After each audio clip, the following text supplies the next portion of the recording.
Mesdames, Messieurs, chers amis, bonjour. 19 janvier 1945. Un homme jeune et vigoureux, à l'allure volontaire, entre dans le box des accusés du palais de justice de Paris. Il porte de grosses lunettes rondes d'écaille et une longue écharpe de laine autour du cou qui fait ressortir la pâleur de son visage juvénile. Il semble très calme et sûr de lui. Pourtant, il n'ignore pas qu'il va risquer sa tête. Avec sérénité, il s'est préparé au pire dans sa cellule de frêne, en écrivant des poèmes et un essai sur André Chénier. Car cet homme, qui paraît à peine sorti de l'enfance, est un poète et un écrivain authentique, qui, lorsque fut signé l'armistice de juin 1940, fit un choix désastreux, le mauvais choix, qui lui valut de se retrouver en 1945 dans le camp des vaincus. Le drame de Robert Brasillach vint de ce qu'il fut piqué par le virus insidieux de la politique qui lui donna souvent de redoutables inflexions polémiques. Et c'est ainsi que le poète du bonheur et de la tendresse se transforma peu à peu en violent pamphlétaire. Le drame de Robert Brasillach vint aussi de ce qu'il crut bon de s'engager en tant qu'écrivain dans un domaine qui n'était pas le sien, sans doute parce que sa plume le démangeait et qu'il entendait bien dire ce qu'il pensait, à un moment où toutes les valeurs s'effondraient comme château de cartes et où la plupart des Français avaient perdu tout repère. Si le grand débat sur l'engagement des écrivains, notamment dans le domaine politique, est toujours d'actualité, il prit en 1945 un tour dramatique. Rares sont les écrivains connus avant 1940 qui cessèrent de publier durant l'occupation. Et comment aurait-on pu leur faire grief de continuer à exercer leur métier? Les plus hostiles au nouveau régime du maréchal Pétain se réfugièrent sur la côte d'Azur, entre Nice et Cannes, comme André Gide, André Malraux et Roger Martin du Gard. Très peu quitteront la France pour les États-Unis, comme le fit André Mauroy, essentiellement en raison de ses origines juives, ou rejoindront la Résistance dès 1940, comme Paul Éluard ou Jean Paulhan. La plupart participeront à la vie intellectuelle du pays en continuant de publier sous le contrôle de la censure des forces d'occupation. Certains, enfin, s'engageront de façon très nette en faveur de la collaboration avec l'Allemagne, notamment à Paris, qui demeura durant toute cette période noire la capitale de la littérature et des arts, et restera sans doute le dernier havre de la culture dans un monde en guerre. À côté de la NRF, Nouvelle Revue de France, de Drieux-La Rochelle, de grandes revues tiennent alors le haut du pavé. La Gerbe, d'Alphonse de Chateaubriand, et Comédia, animé par Delange, un ami de Sartre. Robert Brasillach est à ce moment-là rédacteur en chef de Je suis partout, l'ancien hebdomadaire mauricien. Peu à peu, en prise avec les événements dramatiques qui se succèdent, la plume talentueuse de celui qui est déjà considéré comme une grande figure des lettres françaises devient agressive et blasphématoire. Comment en est-il arrivé là? Né à Perpignan, ville de chevaliers et de soleil, le 31 mars 1909, Robert Brasillach monta à Paris en 1925 pour y suivre de brillantes études de normalien à Louis-le-Grand, où il sera le condisciple de Thierry Molnier.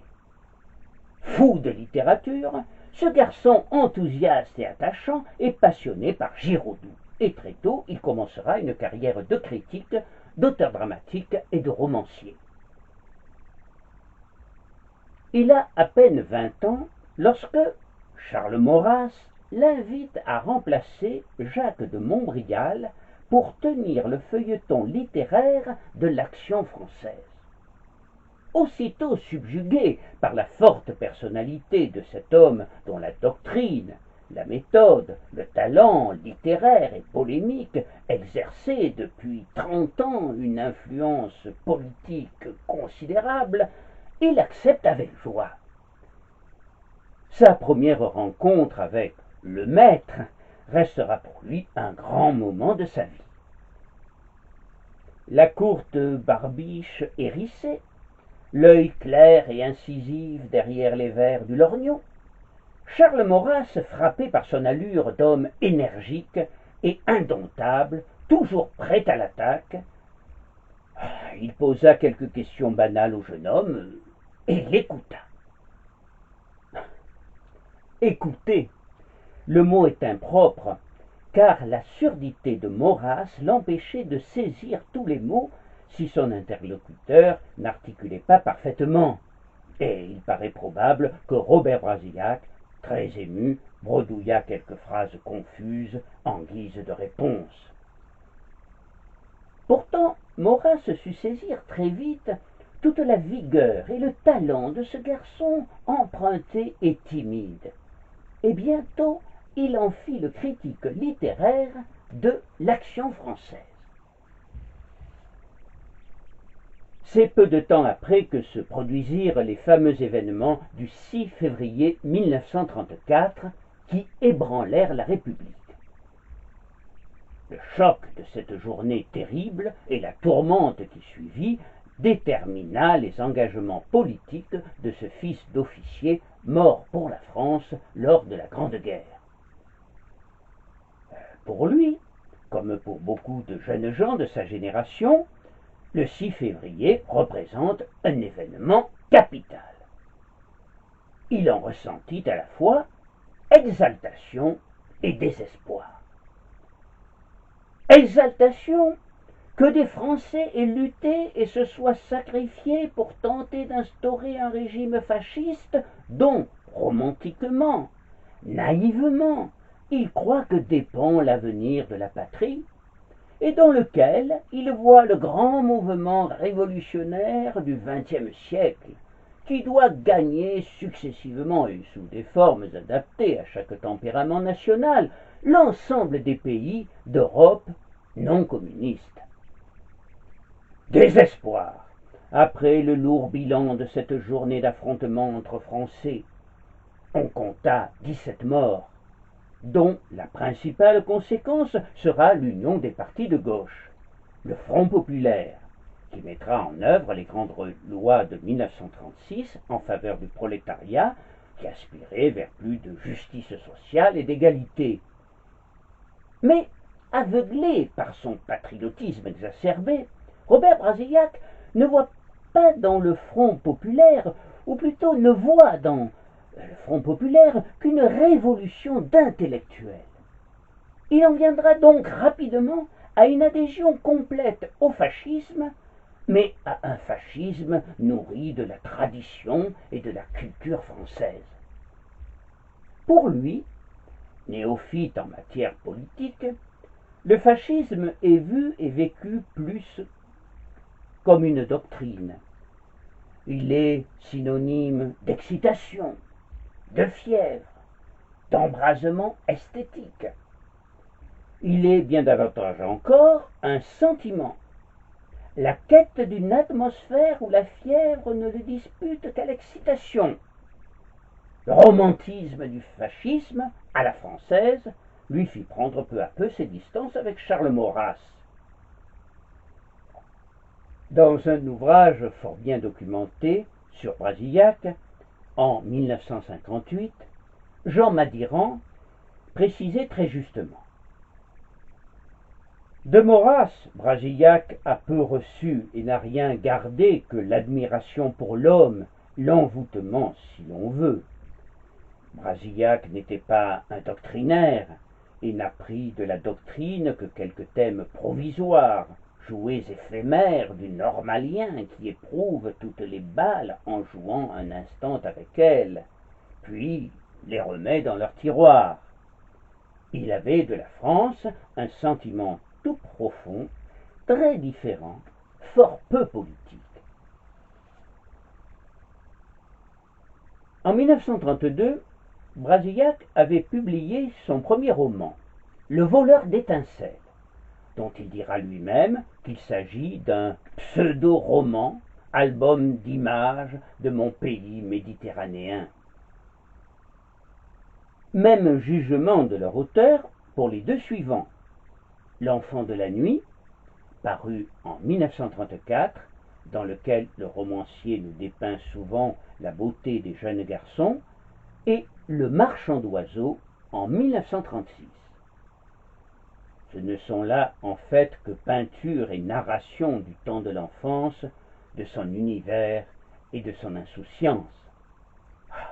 Nous sommes loin, très loin de la politique, et ces romans sont pénétrés de sensibilité, de poésie et d'une naïveté toute enfantine.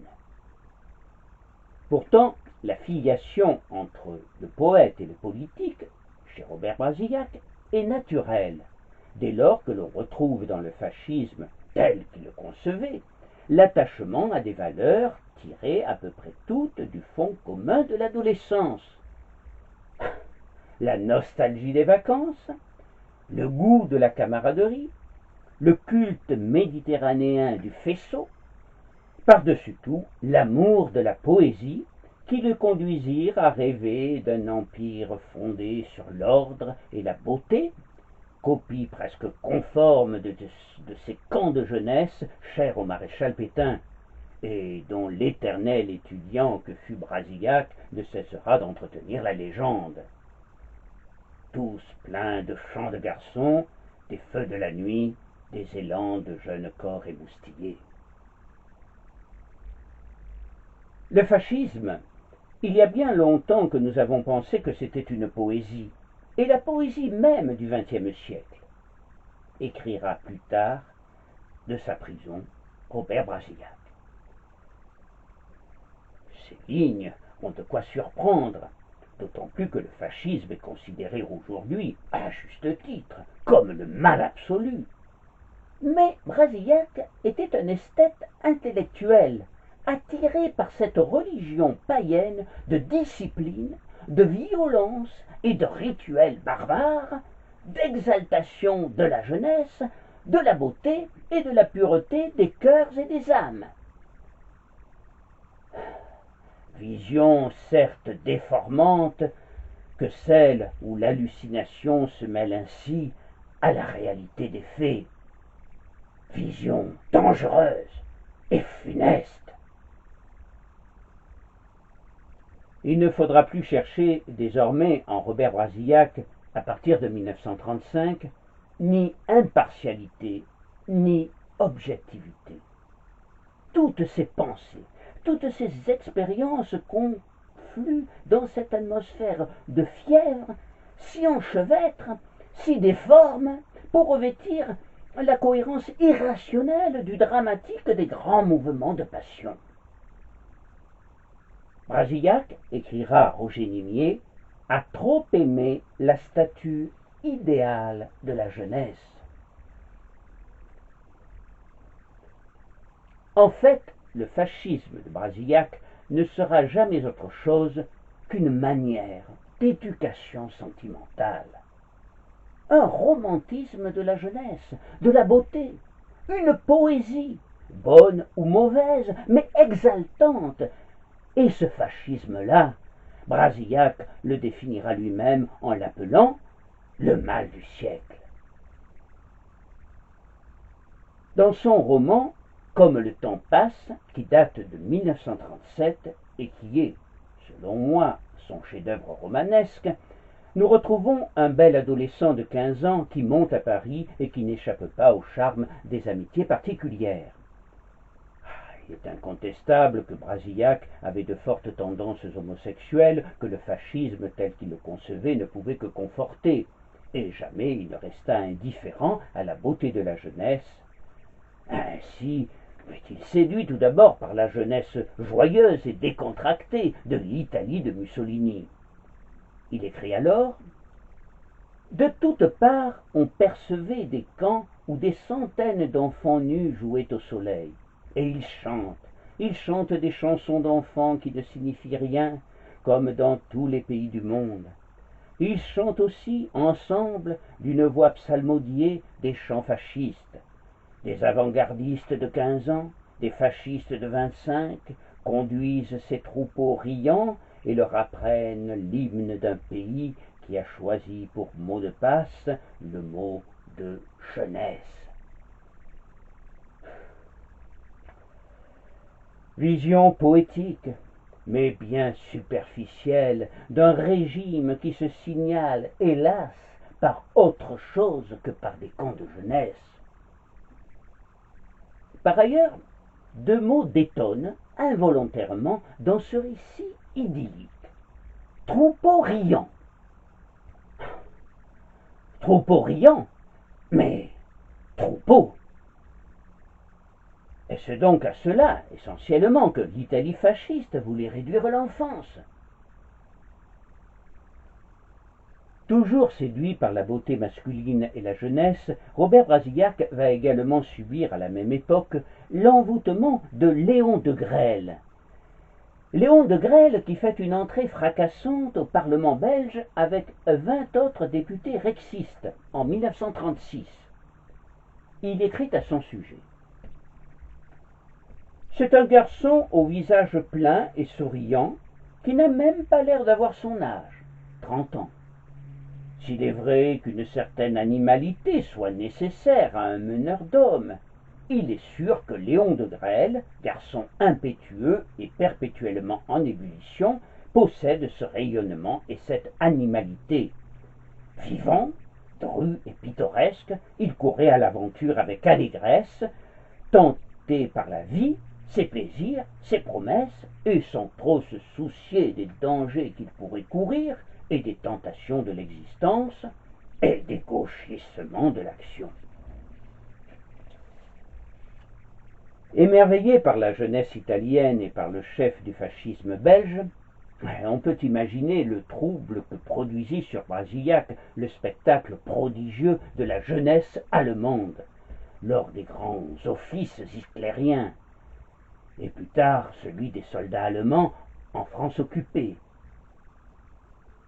Jean-Louis Bory écrira à ce propos: il est certain que la présence de l'armée allemande à Paris pouvait exercer une certaine fascination sur les homosexuels. Le mythe de la virilité confondue avec la force et une espèce de courage. Il est évident aussi que l'armée allemande était orfèvre en la matière. Le sens du costume, de la mise en scène, le goût de la boxe, du cuir, du métal, et les fameuses messes de Nuremberg où les homosexuels, je pense là particulièrement à quelqu'un comme Brasillac, pouvaient trouver l'exaltation d'une humanité selon leur goût.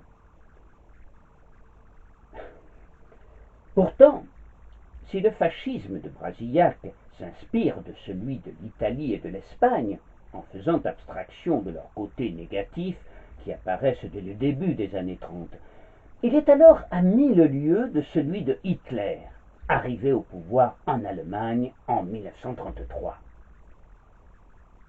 Si Brasillac admirera en effet les grandes messes de Nuremberg, la floraison immense de drapeaux et de croix venus d'Orient, et surtout la beauté et l'exaltation de la jeunesse hitlérienne, il ne sera jamais nazi. Et il était même convaincu du danger hitlérien, lui qui fut l'un des rares Français à avoir lu Mein Kampf. Dès les premiers mois de l'arrivée au pouvoir de Hitler, sa correspondance inédite le montre terriblement inquiet de la force grandissante du petit caporal, et de son racisme primaire. En 1937, il effectua un reportage pour le congrès de Nuremberg et il rapportera: Je ne sais ce qu'était l'Allemagne de naguère. C'est aujourd'hui un grand pays étrange, plus loin de nous que l'Inde et que la Chine. Je ne sais pas si la guerre de 30 ans, comme on me l'affirmait, a coupé l'Allemagne de la civilisation européenne, mais je suis sûr que Hitler est en train de construire une civilisation qui, par certains aspects de son particularisme, l'éloigne encore davantage de cette communauté. Devant le national-socialisme allemand, on demeure plein de doutes et d'inquiétudes.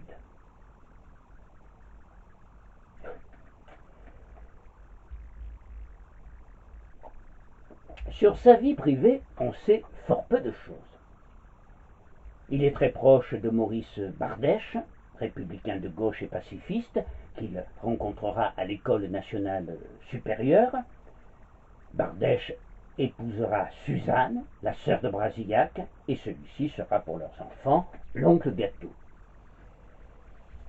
Très jeune, Robert Brasillac eut un véritable éblouissement pour une femme enfant, une vierge mère, Ludmila Pitoev, épouse de Georges Pitoev, qui demeurera pour la postérité la plus convaincante des Jeanne d'Arc sur scène, dans la pièce de Georges Bernard Shaw, Sainte Jeanne. Mais son amour restera platonique. On lui connaît aussi une liaison discrète et longue avec une femme beaucoup plus âgée que lui, mais qui reste assez mystérieuse. Enfin, il y eut ses rencontres avec des garçons. En 1927, le jeune Fred Semache, un juif syrien aux beaux yeux noirs et aux cheveux ébouriffés, dont Emmanuel Fretel nous dit qu'il tomba amoureux et avec lequel il fit d'interminables promenades au bord des quais en parlant des nourritures terrestres de Gide. Puis ce fut Jean Beaufret, un garçon blond, souriant et gracieux. Enfin, le catalan Jaume Miravitil, que nous retrouvons surnommé Jomé dans Comme le temps passe. Un fort beau garçon de 20 ans, viril, musclé, la peau brune, les cheveux clairs, qu'il n'oubliera jamais, même après leur séparation due à des divergences politiques et sentimentales. Tous ces garçons, on les retrouve sous la plume du poète dans ses principales œuvres, mais on y décèle par ailleurs une certaine amertume. Brasillac constate avec douleur la poignante brièveté de la jeunesse physique, et il nous parle amèrement de ces garçons qu'il a aimés un instant, et qui ont jauni comme des cuirs, qui ont grossi comme des poules.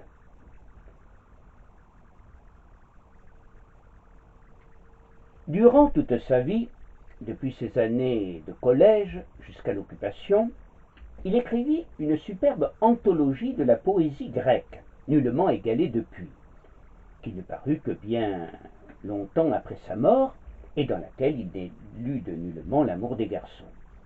Dans son introduction, il écrivit: « Les poètes grecs ont tout accepté de la vie. J'aurais voulu, dans ces traductions en noir et blanc, d'une féerie dont le premier mérite est pourtant la couleur, avoir laissé passer au moins le mouvement, la grâce et la vie. »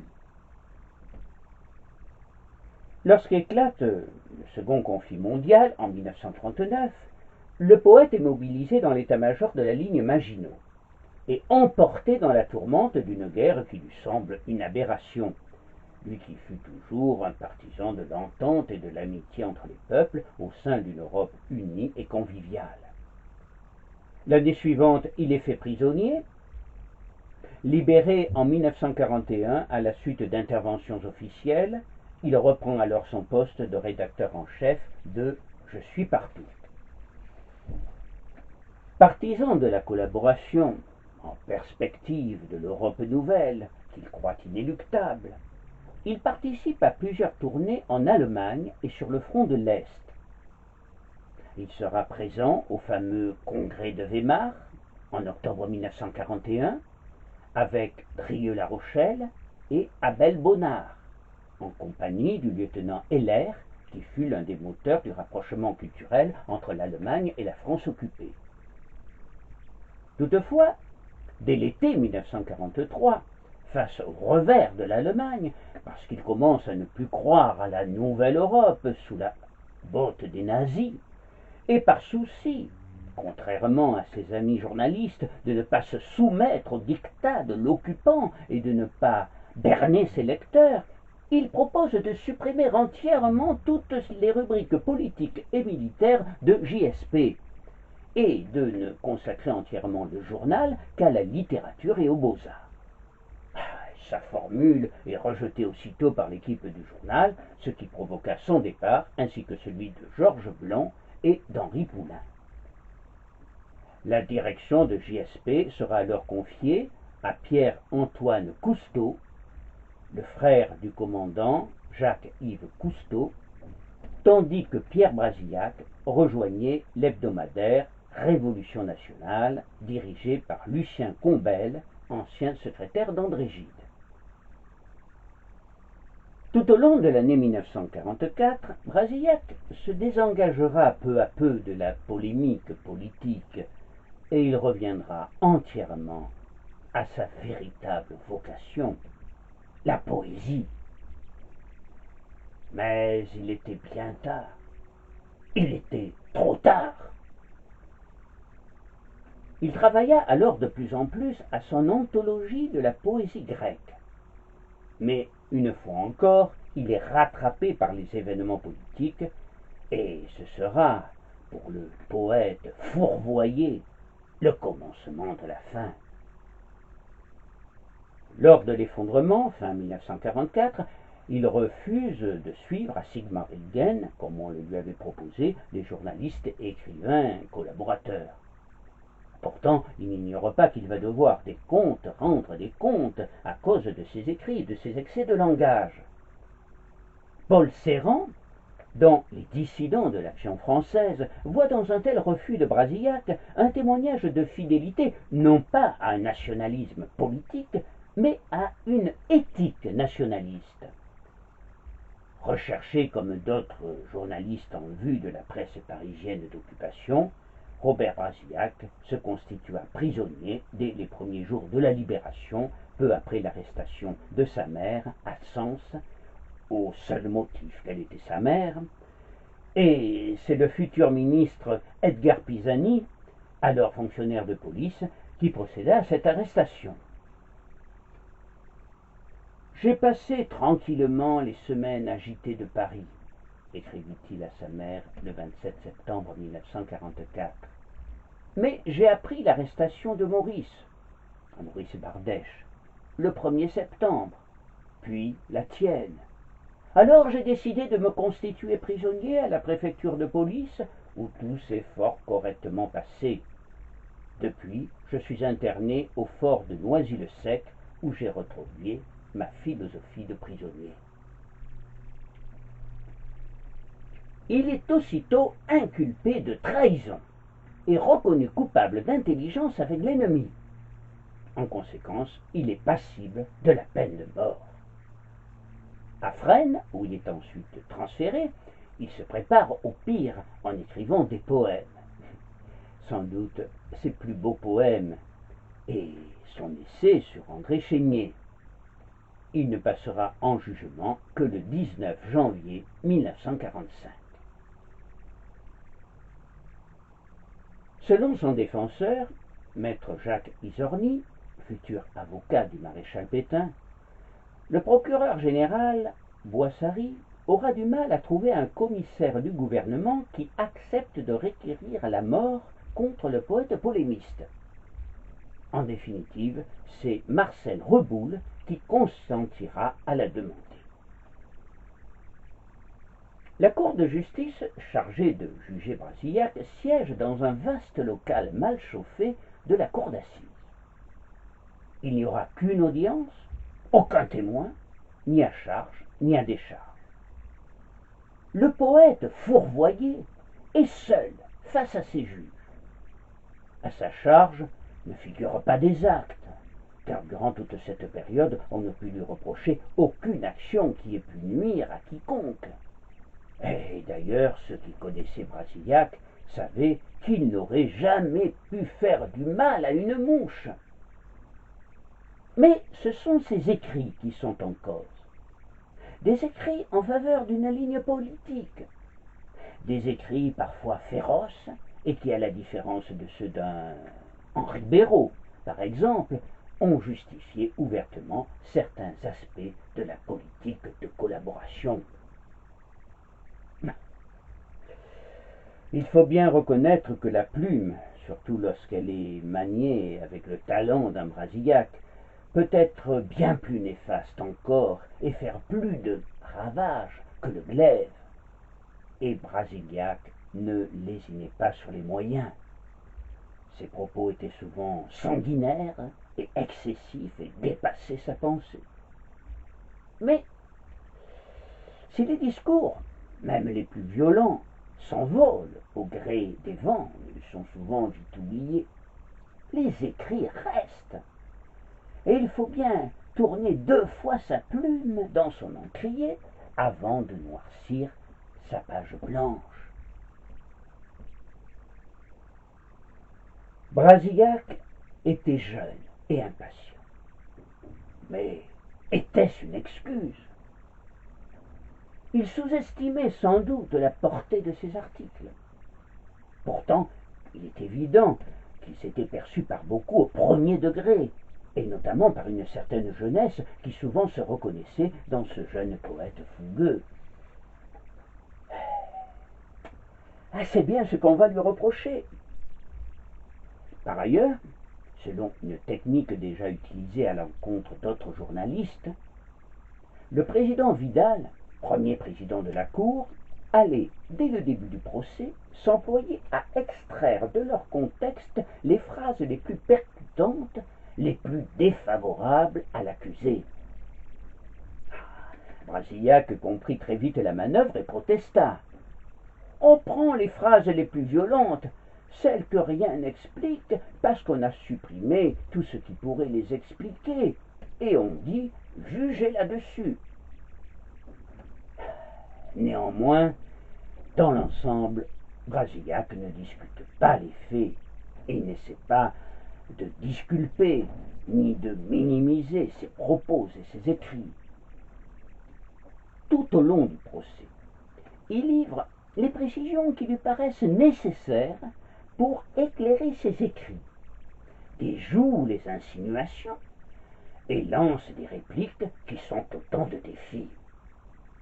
Il ne renie rien, reconnaît avoir préconisé au début la collaboration, parce que c'était obéir au gouvernement légal de la France.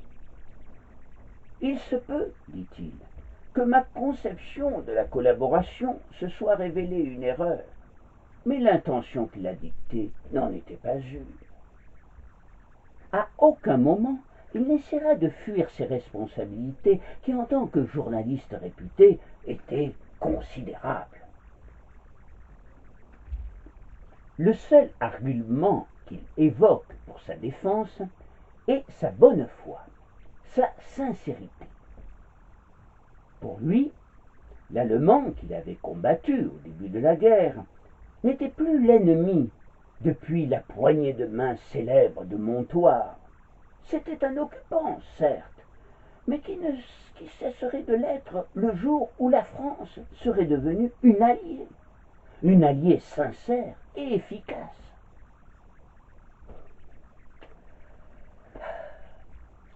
Une fois de plus, on peut s'étonner de l'extrême naïveté qui par moments animait Brasillac, le poète, qui semblait croire qu'envers et contre tout, l'amitié et la fraternité entre les peuples finiraient toujours par l'emporter, même entre un peuple vainqueur et dominateur et un peuple vaincu et humilié. Ah non, décidément, Brasillac, le poète et le doux rêveur, n'était pas un politique, ou tout au moins, il ne percevait la politique qu'à travers les yeux du poète. Image bien déformée, il faut en convenir. Tout au long de son procès, Brasillac continua à défendre non pas sa tête, mais sa vérité, tâche bien difficile, voire impossible. Et il a cru à un nouvel ordre européen. Il a soutenu la campagne de la LVF, la Légion des volontaires français, pour la lutte contre le bolchevisme aux côtés des Allemands. Il s'est toujours comporté en partisan. Il le reconnaît d'ailleurs, de même qu'il reconnut s'être parfois emporté, avoir été excessif, violent, voire injuste. Mais ce sont, selon lui, les traits qui naissent, hélas, des périodes troublées. À plusieurs reprises, le président Vidal évoquera sa fameuse visite au congrès de Nuremberg de 1937. C'est l'occasion pour Brasillac d'insister sur le fait que le national-socialisme allemand l'inquiétait et qu'il n'avait aucune sympathie pour Hitler, même s'il estimait le peuple allemand. Si on le rencontrait également à l'Institut allemand, et on y remarquait aussi, fait-il remarquer au président Vidal, Georges Duhamel et Jean Giraudoux. Il a été également un des administrateurs de la librairie Rive Gauche, 47 boulevard Saint-Michel. Mais celle-ci n'était pas, comme veut le faire croire le président, une officine réservée à la propagande allemande. Et dans ses vitrines, on pouvait y voir des livres de Malraux, de Louis Aragon et d'Elsa Triolet, et jusqu'à des ouvrages clandestins venant de Suisse et interdits en zone nord. En revanche, il conteste catégoriquement avoir trahi la France. Jamais il n'a souhaité l'abaissement et la paupérisation de son pays. Bien au contraire. En fait, son adhésion à la politique de collaboration avec l'Allemagne était fondée par le souci de rendre à la France sa pleine souveraineté et progressivement son indépendance. Là encore, c'est le poète qui rêvait. Et l'on reste stupéfait par l'inconscience du journaliste qui, non content de défendre la politique de collaboration, ira jusqu'à reprendre à son compte les arguments de Hitler pour justifier le franchissement de la ligne de démarcation par les troupes allemandes le 11 novembre 1942. À présent, il reconnaît avec humilité s'être trompé et que la politique de collaboration fut en définitive pour lui une amère déception. Il rappelle néanmoins que s'il a rompu avec l'équipe de Je suis partout en août 1943, c'est parce qu'il refusait de mentir aux Français sur la relève et qu'il ne voulait plus dire que l'Allemagne pouvait vaincre encore. C'est vrai qu'il avait alors pris conscience de l'échec de la politique de collaboration et de l'échec, ou plutôt de la défaite inéluctable de l'Allemagne. Mais cette prise de conscience avait été bien trop tardive, et avant d'arriver à cette constatation qui relevait du bon sens, le polémiste politique avait rédigé des articles d'une extrême virulence contre les ennemis de l'Allemagne, les Anglais et les gaullistes. Que de venin craché et de personnes vilipendées avant qu'ils ne s'aperçoivent de sa funeste erreur et de l'abominable choix qu'il avait fait. L'abominable choix qu'avait fait le poète malencontreusement fourvoyé dans la politique, la pire politique possible. Cette funeste erreur, il n'était pas le seul à l'avoir faite, affirma l'accusé. Les Français, dans leur immense majorité, condamnaient les actions terroristes des résistants et approuvaient la politique du maréchal Pétain. On s'accorde aujourd'hui à reconnaître, avec Henri Amouroux, l'auteur de la grande histoire des Français, que la majorité des Français se trouvait jusqu'à la fin derrière le maréchal, ce qui rend par ailleurs plus méritoire encore la position de ceux qui suivirent de Gaulle, et que ceux qui combattaient dans les maquis n'étaient pas tous de purs idéalistes et d'authentiques résistants. Par son honnêteté intellectuelle remarquable et son attitude antimanichéenne, l'historien s'efforçait, à l'aube du XXIe siècle, de montrer à ses contemporains qu'il était désormais nécessaire de se dégager des jugements sommaires et passionnels pour mieux comprendre nos compatriotes qui, durant cette période noire de notre histoire, ne furent, dans leur immense majorité, ni des héros, ni des salauds. Pour en revenir à Brasillac, il affirma également que s'il s'en était pris au maquis dans ses écrits, il n'en refusa pas moins de soutenir l'action de la milice qui se comportait, qui comportait chez les résistants, comme chez les résistants, une fraction non négligeable de bandits et de scélérats. Les combattants héroïques, il y en eut des deux côtés sans doute, et ce sont ceux qui ne songeaient qu'à leurs petits intérêts personnels, les profiteurs de tous bords, les buveurs de sang, ceux qui assassinaient lâchement sans aucun motif politique et qui déshonorèrent leurs camps respectifs qu'il faut désigner et condamner sans embâche. Le président Vidal aborda ensuite le problème juif et les propos tenus par le poète sur ce sujet dans son journal. Ces propos sont particulièrement féroces et odieux. Le 16 juillet 1942, des Juifs furent arrêtés dans tout le pays. En août, 4000 enfants juifs sans parents furent déportés. Un évêque, Monseigneur Salière, sans doute plus courageux que les autres, protesta violemment contre les arrestations de ces enfants.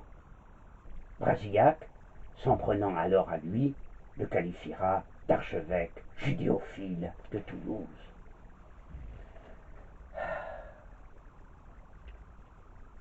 Le poète, emporté par la passion politique, le poète de la tendresse et de la jeunesse, avait alors, semble-t-il, bien oublié le jeune amour de sa jeunesse, le petit juif syrien, Fred Semache, à qui il parlait avec passion des nourritures terrestres.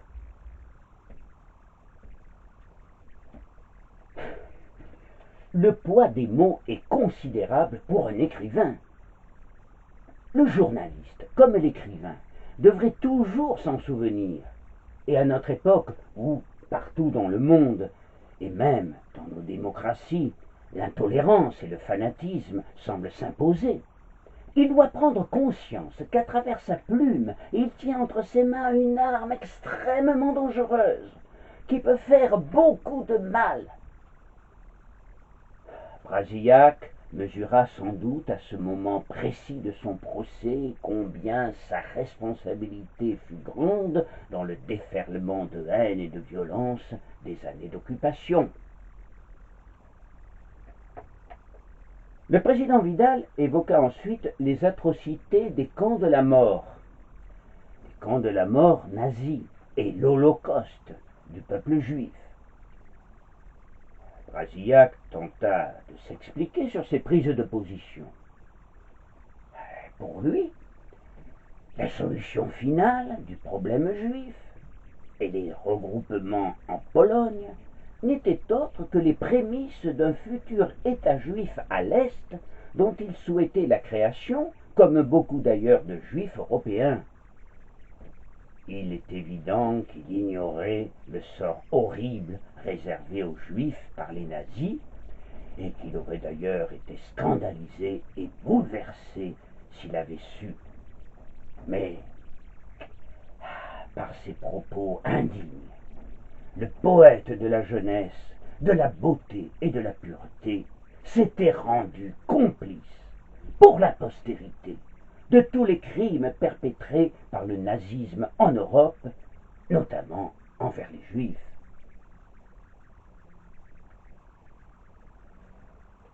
Au terme de son interrogatoire, Robert Brasillac, qui a parlé pendant des heures, ajoute avec un accent d'émotion profonde dans la voix: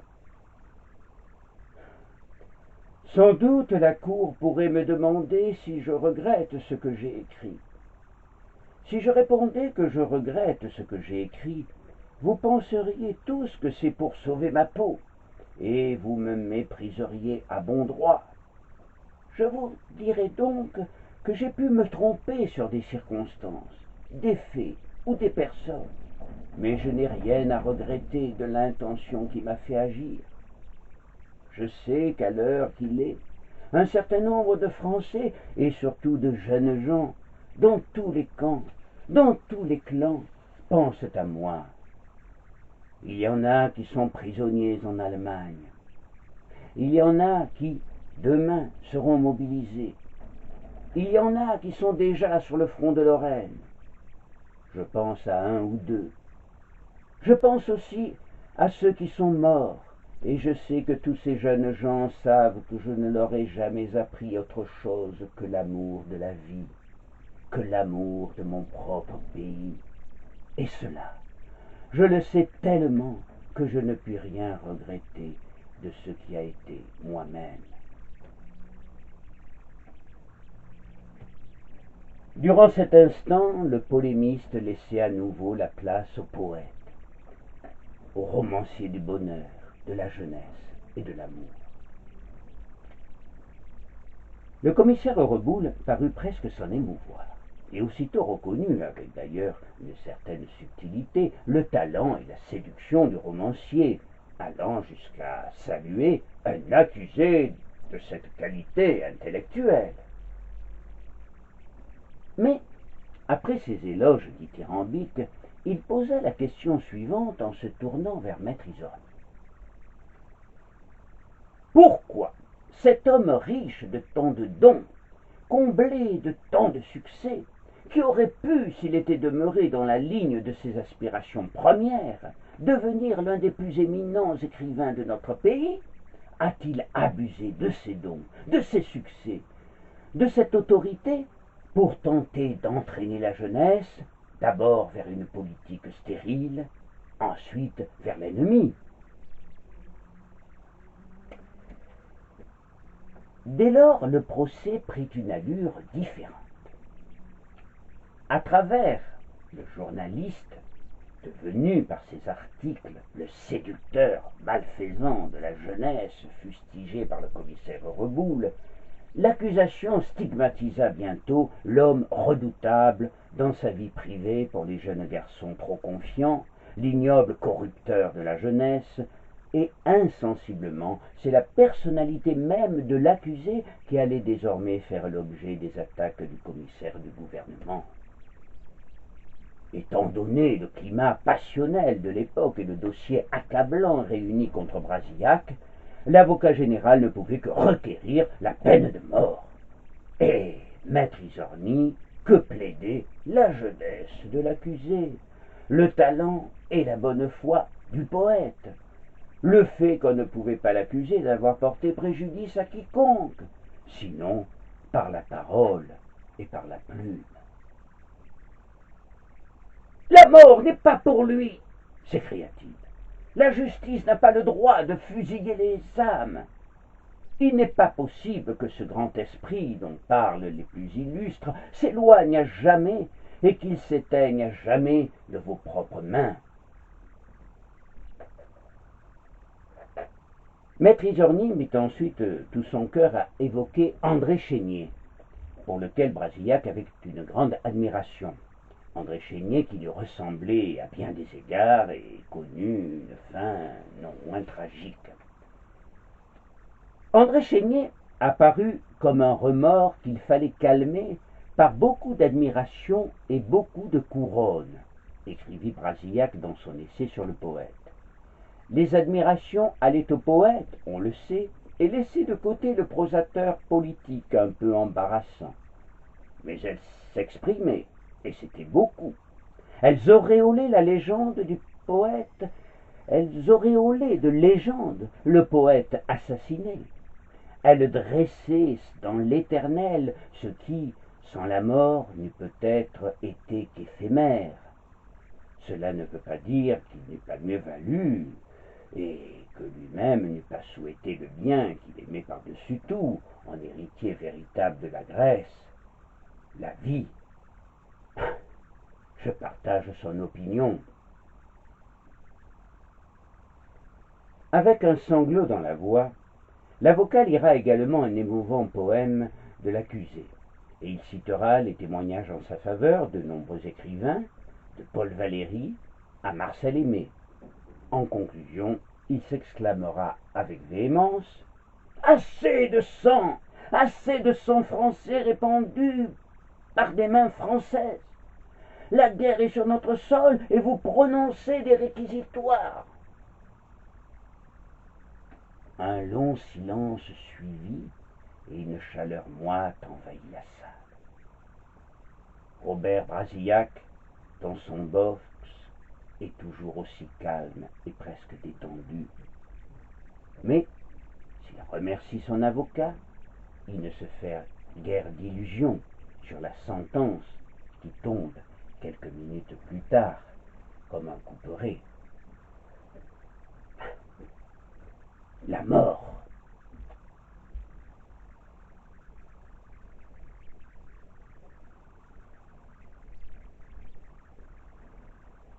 Quelques jours plus tard, le 3 février 1945, enfoncé dans un fauteuil, une grosse serviette noire sur les genoux, un homme au visage maigre et la peau tannée et crayeuse attend impatiemment dans un bureau d'être reçu par le général de Gaulle, chef du gouvernement provisoire. Cet homme est un écrivain catholique, résistant et académicien depuis 1933.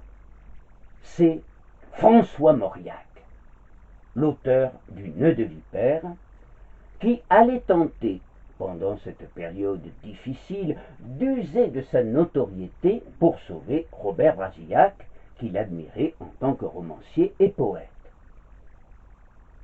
Soudain, une porte s'ouvre et surgit, à grands pas de faucheux, cette silhouette longiligne qu'il connaissait bien et qui semblait venir de si loin, du fond de notre espoir acharné à survivre pendant 4 ans. Le général reçut fort aimablement son visiteur et lui demanda aussitôt le but de sa visite. François Mauriac ouvrit alors sa serviette contenant le dossier Brasillac et la liste de 56 écrivains, savants, artistes, qui demandaient au général de Gaulle la grâce du poète. Parmi eux, Paul Valéry, Alain Duhamel, Gabriel Marcel, Marcel Aimé, Paul Claudel, Jean Anouilh, Marcel Achard, Colette, Jean Cocteau, Albert Camus. Le général, un peu surpris, lit lentement cette demande de recours en grâce signée par les plus grands noms de notre littérature. Les sous-signés, se rappelant que le lieutenant Brasillac, père de Robert Brasillac, est mort pour la patrie le 13 novembre 1914, demandent respectueusement au général de Gaulle, chef du gouvernement, de considérer avec faveur le retour en grâce que lui a adressé Robert Brasillac, condamné à mort le 19 janvier 1945 à l'âge de 35 ans. Le général écoute ensuite gravement les arguments de l'académicien. Puis, en quelques minutes et en quelques phrases, il résume pour lui les difficultés rencontrées par son gouvernement pour parvenir à tirer le pays de l'anarchie qui en menaçait l'âme et les libertés, et reconnaît que les passions demeuraient vives en dépit de ses efforts de conciliation et que l'arbitraire régnait encore dans les prétoires. François Mauriac évoqua alors la foi chrétienne qui recommande le pardon, et il prôna avec véhémence la nécessaire réconciliation entre Français et la fin des procès contre les intellectuels. Visiblement déconcerté par ce sermon inopiné, le général lève les bras vers le ciel en soupirant longuement.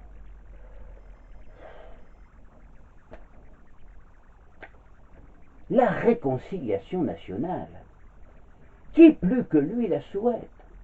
Mais au nom de celle-ci, peut-on laisser impunis les responsables de la défaite, les artisans de la politique de collaboration et les écrivains qui par leur écrit se sont rendus complices de cette politique et portent ainsi une grande responsabilité auprès des Français? Par ailleurs, expliqua le général, le gouvernement n'a aucunement le droit ni l'intention d'intervenir dans l'instruction menée par la haute cour. Un long silence suivit. Le général tapotait de ses longs doigts le bras de son siège, une moue de concentration pinçant ses lèvres. Visiblement ému, l'académicien se racla la gorge, parut chercher ses mots, mais aucun son ne sortit de sa bouche. « Mais non, on ne fusillera pas Brasillac !» lança finalement le général, tout en se levant brusquement. François Mauriac ne ressortit qu'à demi rassuré du bureau du général. Quelques instants plus tard, De Gaulle aurait déclaré à un interlocuteur « Il paiera. À son degré d'intelligence, il ne pouvait ignorer le choix qu'il faisait. La trahison de l'intellectuel, le péché contre l'esprit. » Quelques heures plus tard, Maître Isorni était reçu à son tour par le chef du gouvernement provisoire. Il était alors 22 heures. Mais le général avait pris sa décision. Il laissera faire la justice. Le 5 février, M. Patin, directeur des affaires criminelles, informe Maître Isorni que la grâce est refusée. L'exécution aura lieu le lendemain.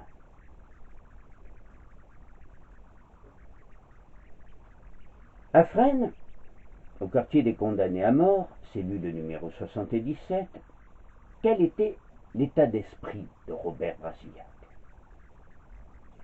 Il semble que le poète ait alors définitivement éliminé en lui le polémiste et qu'il trouve la tranquillité, la sérénité à travers Dieu.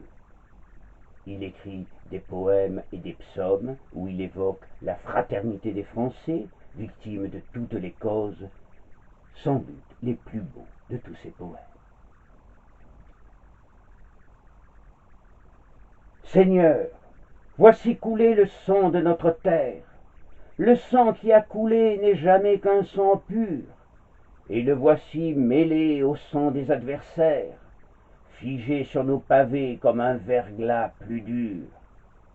Seigneur, voici couler le sang de nos garçons, il a tout recouvert la patrie déchirée. Quand verrons-nous jaillir, ô tardive saison, de tout ce sang versé, la moisson désirée?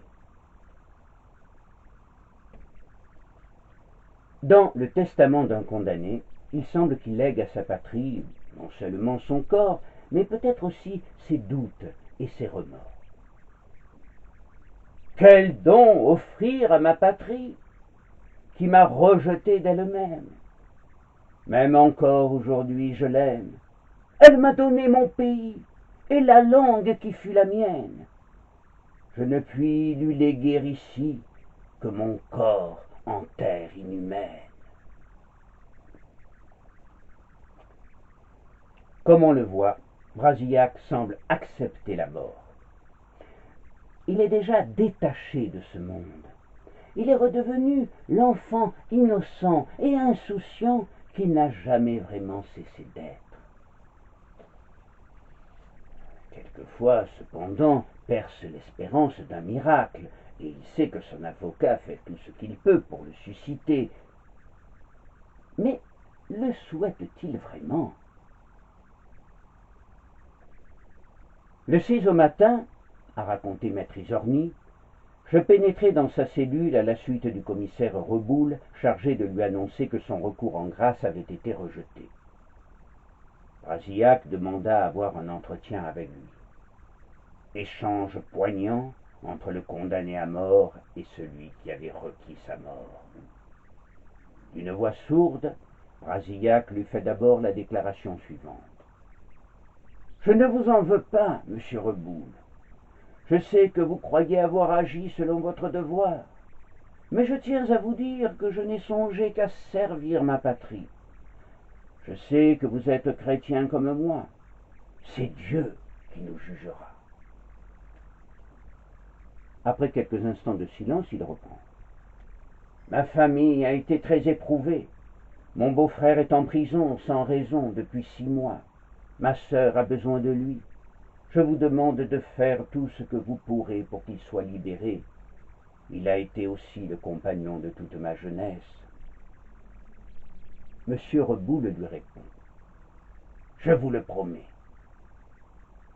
Robert Brasillac lui dit pour terminer. « Consentirez-vous, monsieur Reboul, à me serrer la main ?» Le commissaire du gouvernement, raidi par l'émotion, lui serra longuement la main. Voici ce qu'il écrit dans ses souvenirs. Brasillac me remit alors plusieurs lettres, dont une pour sa mère et une pour moi. Elles étaient datées du 6 février, le jour où il allait mourir. Il me remit aussi le texte de La mort en face, qui termine les poèmes de Fresne, où il parle de la mort comme s'il avait déjà cessé de vivre. Il ouvrit lui-même la porte de sa cellule. Lorsque nous arrivâmes à la petite cour où attend la voiture cellulaire, il se retourne vers maître Noël et lui baise la main en lui disant « Je vous confie Suzanne et ses 2 petits. » Je montai avec lui dans le fourgon qui allait le conduire à la prison de Fresnes, de la prison de Fresnes jusqu'au fort de Montrouge où il devait être exécuté. Je restai debout, lui s'était assis en me prenant la main. Lorsqu'il fut lié au poteau, un sourire illuminait son visage. Son regard n'était que malheureux. Il me regardait et avait l'air de dire « Voilà, c'est fini. » Puis, d'une voix forte, il s'adressa au peloton en criant « Courage !» et les yeux levés « Vive la France !» Le feu de salve retentit. Le haut du corps se sépare du poteau, semble se dresser vers le ciel. La bouche se crispe. Le maréchal des logis se précipite et donne le coup de grâce. Le corps glisse doucement jusqu'à terre. Il est 9h38. Le docteur Paul s'avance pour constater le décès. L'aumônier et moi-même le suivons et nous inclinons. Le corps est apparemment intact. Je recueille pour ceux qui l'aiment la grosse goutte de sang qui roule sur son front.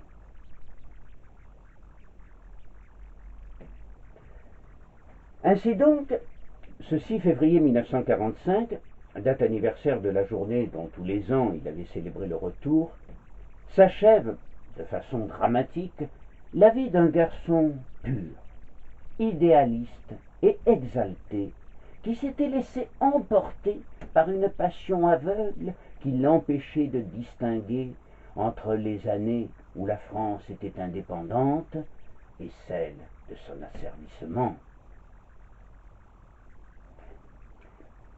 En définitive, Si l'on veut essayer objectivement de mieux comprendre le parcours et les engagements de celui qui n'aurait dû être que le chantre de l'amour, de la joie et de la jeunesse, on peut dire que Robert Brasillac fut un poète, un malheureux poète loin des réalités du monde, un poète égaré dans les allées boueuses et nauséabondes de la politique, comme le fut avant lui, avec les mêmes tragiques conclusions, un autre poète qu'il vénérait, André Chénier.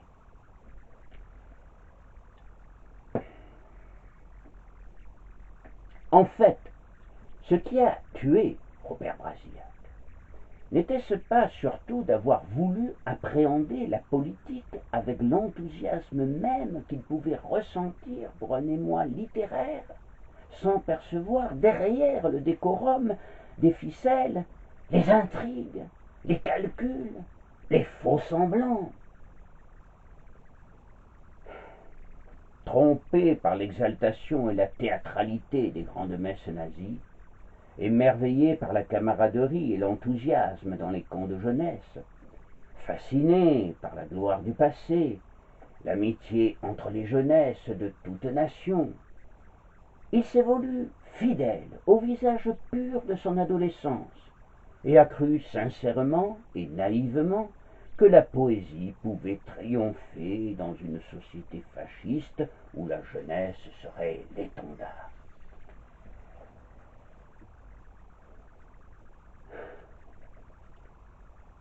Comme l'écrivit très justement Stephen Eckert dans un article datant de 1956, paru dans le Bulletin de Paris,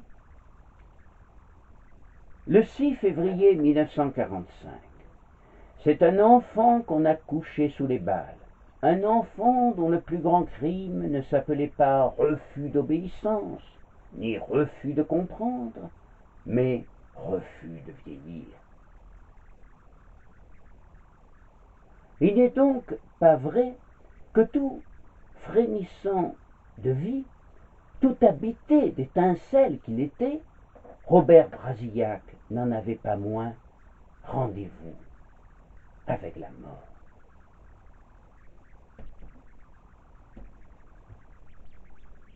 Je vous remercie.